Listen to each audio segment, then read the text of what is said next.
क्या आपको लगता है कि जयंत सिन्हा जी के साथ राजनीतिक तौर पर गलत हो गया?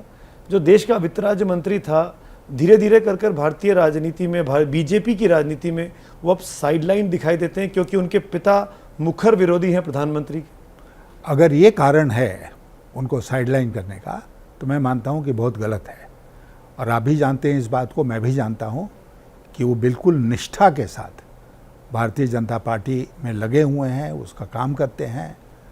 अक्सर उनके और हमारे बीच में मतभेद होते हैं कई मुद्दों को लेकर, लेकिन उसके बाद भी अगर मेरी वजह से उनको कुछ नुकसान हो रहा है तो मुझे लगता है कि ये सही बात नहीं है। जो लोग नुकसान कर रहे हैं तो उनको नहीं करना तो आप चाहिए। नहीं मानते कि आपकी वजह से जयंत सिन्हा जी का नुकसान हो रहा है, या आप मानते हैं कि आपकी वजह से जयंत सिंह? नहीं, मैं, जैसे आपने सवाल पूछा, बहुत लोग विश्वास करते हैं कि मेरी वजह से उनको नुकसान हो रहा है। मैं जानता नहीं हूँ, हो सकता है कि ये सच हो, लेकिन मैंने जोर दे के बार बार इस बात को कहा है कि हम दो अलग अलग व्यक्तित्व हैं। आप इतने विरोधी क्यों हैं नरेंद्र मोदी के? आप जब से नरेंद्र मोदी जी का नाम चला, 13 से 14 में वो प्रधानमंत्री बने, आज 8 साल से वो देश के प्रधानमंत्री हैं, ऐसा लगता है कि कोई पर्सनल आप लोगों की इक्वेशन में गड़बड़ी है, कहीं कुछ ऐसी चीज़ है जो यशवंत सिन्हा जी कभी खुलकर बताए नहीं शायद, या क्यों इतनी नफरत है आपको नरेंद्र मोदी जी और उनकी नीतियों से? मुझे कोई नफरत नहीं है नरेंद्र मोदी से, व्यक्तिगत रूप से किसी व्यक्ति से मैं नफरत नहीं करता हूँ, लेकिन अगर नीतियों को लेकर मतभेद है तो है, क्योंकि मैं एक ढंग से सोचता हूँ, वो लोग हो सकता है दूसरे ढंग से सोचते हों। मैं आपको याद दिलाना चाहूँगा कि 2013 की बात होगी ये शायद, 14 में चुनाव हुए, और उस समय मैंने कहा था एक पत्रकार को, जो रिकॉर्ड पर है, कि भारतीय जनता पार्टी को अगर इस चुनाव में जीतना है तो हमें नरेंद्र मोदी को आगे करके प्रधानमंत्री के पद का दावेदार बनाकर इस चुनाव को लड़ना चाहिए, तब भारतीय जनता पार्टी की जीत होगी। किस आधार पर कहा था? क्योंकि मैं देश का जो नब्ज़ था उसको मैं महसूस कर रहा था, पहचान रहा था, इसलिए व्यक्तिगत कुछ नहीं था उसमें। और इस बयान के बाद नरेंद्र मोदी ने खुद हमको फ़ोन करके कहा कि भैया आपका बहुत धन्यवाद कि आपने इस तरह की बात कही मेरे बारे में। व्यक्तिगत कुछ नहीं है। धीरे धीरे करके एक ऐसा समय आया 2-3 साल के बाद, जब मुझे लगा कि खास करके आर्थिक नीतियों के मामले में सरकार गलत रास्ते पर जा रही है।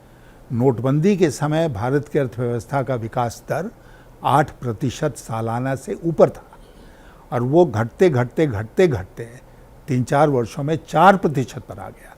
विकास दर आधा हो गया, और फिर उसके बाद कोविड आ गया, तो कोविड में तो हम माइनस में चले गए।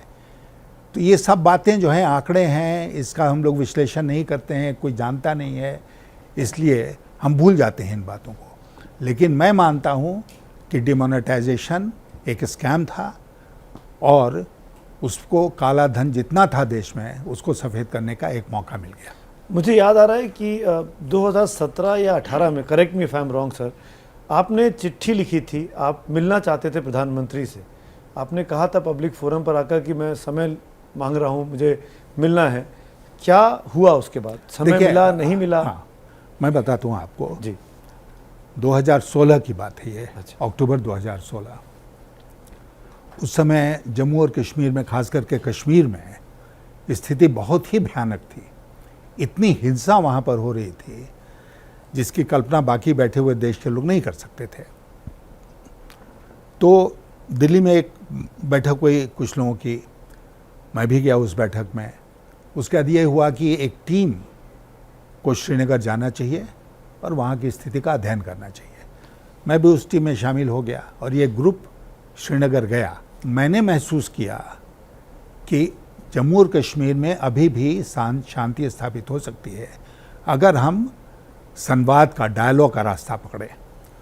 तो हमने श्रीनगर से ही फ़ोन किया पीएमओ में। मैंने कहा कि मैं कौन बोल रहा हूँ, ये मुझे प्रधानमंत्री जी से मिलना है, तो मैं फ़लाँ दिन को दिल्ली लौटूंगा, उसके बाद का कोई समय आप लोग मुकर्रर कीजिए। उन्होंने नोट कर लिया। उसके कुछ दिनों के बाद जब मैं दिल्ली लौट कर आया तो मैंने फिर फ़ोन किया कि भाई क्या हुआ हमारे मिलने का। उसके बाद भी फ़ोन किया, क्या हुआ मेरे मिलने का। उन्होंने कहा हाँ, हम लोगों ने बता दिया है लेकिन आज तक वो दिन नहीं आया जिसमें मैं देश के प्रधानमंत्री को मिलकर बताता कि कश्मीर के हालात क्या हैं। मैं इतिहास में थोड़ा ले जा रहा हूँ। जब अटल जी की सरकार में आप मंत्री थे और 2002 के गुजरात के बाद जब गोवा में कार्यकारिणी की बैठक हुई थी और उसमें मोदी जी को हटाने के लिए अटल जी लगभग तैयार थे, लेकिन अडवाणी जी के प्रेशर में और पार्टी के प्रेशर में मोदी जी सरवाइव कर गए।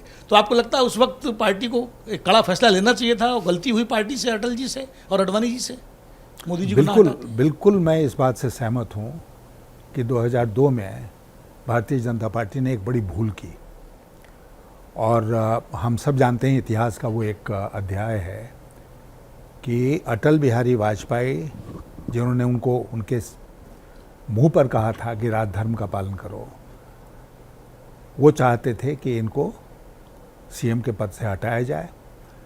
अडवाणी जी नहीं चाहते थे और बहुत सारे लोग अडवाणी जी के पक्ष में थे। अटल जी एक ऐसे नेता थे जो कंसेंसस के आधार पर काम करते थे। जब उन्होंने महसूस किया कि कंसेंसस उनके पक्ष में नहीं है, मोदी जी को हटाने के पक्ष में नहीं है, तो उन्होंने अपना पांव पीछे खींच लिया और मोदी जी बने रहे। ये उस समय का इतिहास है। और गोवा, आपने ठीक कहा कि गोवा की राष्ट्रीय कार्य समिति की बैठक में ये सब कुछ हुआ लेकिन था। यशवंत जी बुरा नहीं मानिएगा, I have a counter question to Vinod ji. 2002 में वो कार्यकारिणी हुई, 2004 तक आपकी सरकार रही, आप उस सरकार में बहुत अहम पद पर बैठे हुए थे, सीसीएस का हिस्सा थे आप। आपने एक बार भी नहीं कहा कैबिनेट में कि क्या? अपना विरोध कि गुजरात में हमको मुख्यमंत्री बदलना चाहिए या नरेंद्र मोदी जी ठीक काम नहीं कर रहे हैं? अब देखिए, कैबिनेट में और सीसीएस में क्या बातचीत हुई वो तो गोपनीय होती है, तो यहाँ खुलासा करना उसका उचित मैं नहीं मानता हूँ। आपका कोई पब्लिक स्टेटमेंट नहीं है? नहीं, कोई रामविलास पब्लिक। पासवान छोड़ के चले गए थे उस वक्त एनडीए को। हाँ, फिर वापस भी आ गए। हाँ, फिर वापस भी आ गए। हाँ, पर आपकी तरफ से कोई स्टेटमेंट नहीं देखा? नहीं हुआ, क्योंकि हम सरकार के भाग थे और जैसा आपने कहा कि एक अहम पद पर थे, कैबिनेट कमेटी ऑन सिक्योरिटी के सदस्य थे और मुझे जो कुछ कहना था मैं सरकार के भीतर कह रहा था। बाहर कुछ कहने की ज़रूरत इसलिए क्योंकि वो नियमों के अनुसार नहीं होता, मान्यताओं के अनुसार नहीं होता कि अगर मैं इंडिपेंडेंट हो जाए जैसे आज मैं हूँ तो मैं अपनी बात जनता के बीच में रखता। उस समय मैं प्रधानमंत्री के सामने रखता। ठीक।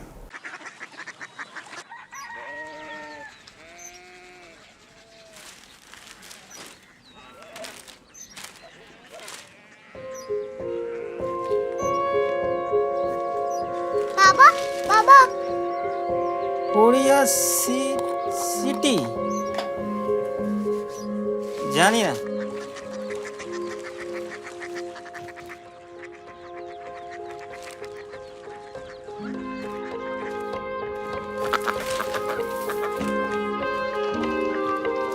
Korea city.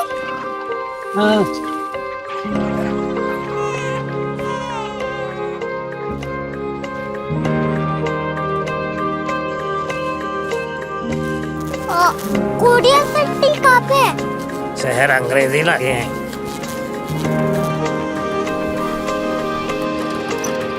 Korea city.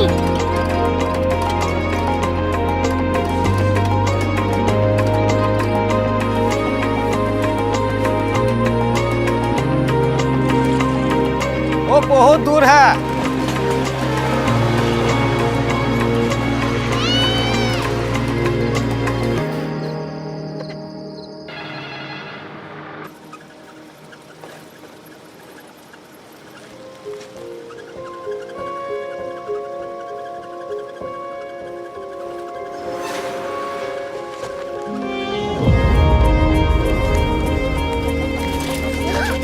Korea city.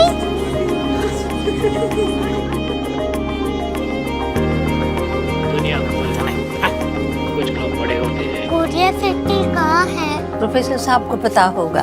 हो, ये छोटा वाला ग्लोब लगता है और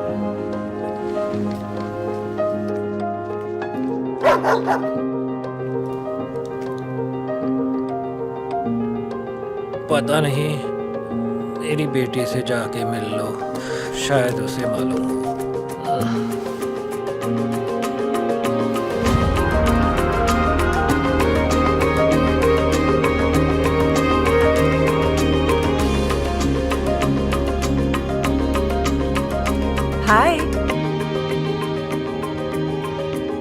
बाबा ने भेजा है। Come here. Korea city. Korea city नहीं, क्यूरियोसिटी। वो क्या? That's what brought you here. जो तुम्हें यहाँ तक ले आया। क्यूरियोसिटी।